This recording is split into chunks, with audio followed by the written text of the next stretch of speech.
बांग्लादेश के हिंदू संगठनों को लगता है कि भारत सरकार यदि उन पर हो रहे अत्याचारों और धर्मांतरण के विरुद्ध आवाज उठाती तो संभवतः उनके कष्ट कुछ कम होते। बांग्लादेश में बौद्धों और ईसाइयों पर उतने अत्याचार नहीं होते क्योंकि बौद्ध और ईसाई देश ऐसी घटनाओं पर तत्काल प्रतिक्रिया देते हैं, लेकिन भारत हिंदुओं के लिए कभी आवाज नहीं उठाता। बांग्लादेश में आए दिन हिंदुओं की हत्याएं हो रही हैं, पर भारत सरकार एक भी शब्द नहीं बोलती, चाहे कांग्रेसी और वामपंथियों की सेकुलर सरकारें रही हों या अब भाजपा की हिंदूवादी सरकार। बांग्लादेश के हिंदू संगठनों की एक शिकायत ये भी है कि ढाका में भारतीय दूतावास के कर्मचारी हिंदुओं के साथ खड़े होने के बजाय दरगाहों और मजारों पर चादर चढ़ाने में व्यस्त रहते हैं। बांग्लादेश के हिंदू संगठन समझ नहीं पाते कि ये एक प्रकार का अंतर्राष्ट्रीय तृप्तिकरण है।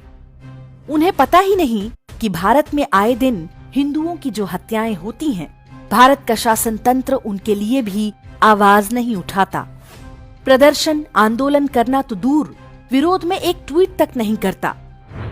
कमलेश तिवारी की गर्दन कट गई, चंदन गुप्ता को तिरंगा लहराने पर गोली मार दी गई, हर्षा को स्कूल में यूनिफॉर्म के समर्थन में बोलने पर चाकुओं से गोदा गया, किशन भरवाड़ को तो केवल इसलिए मार दिया गया क्योंकि उसने भगवान कृष्ण को अपना आराध्य कहने का साहस दिखाया था।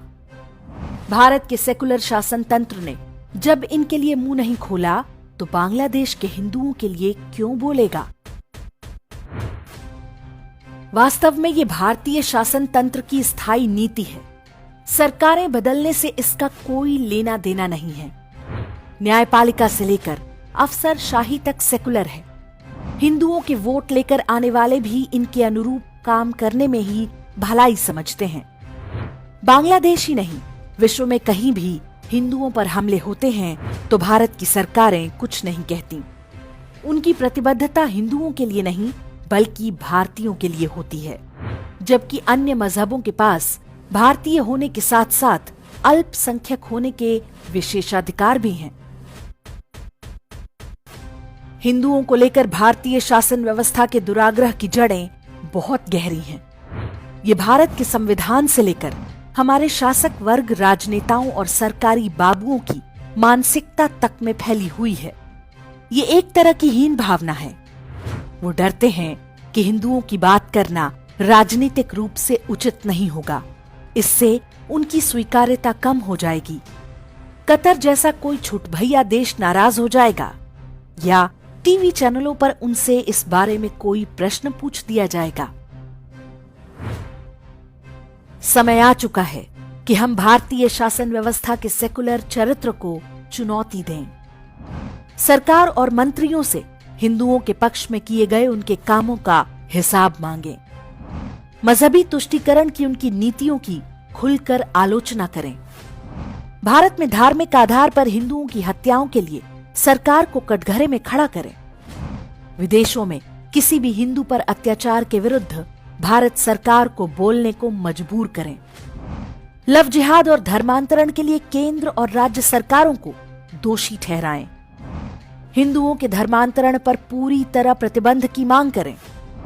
न्यायालयों के हिंदू विरोधी निर्णयों पर खुलकर बोलें और लिखें। सेकुलर और हिंदू फोबिक सरकारी अफसरों की पहचान करें और उनकी सार्वजनिक आलोचना करें। हिंदुओं को नीचा दिखाने वाले मीडिया और बॉलीवुड का बहिष्कार करें। किसी भी ऐसे व्यक्ति के साथ व्यापार न करें जिसकी मजहबी किताब आपको अपना शत्रु घोषित करती है।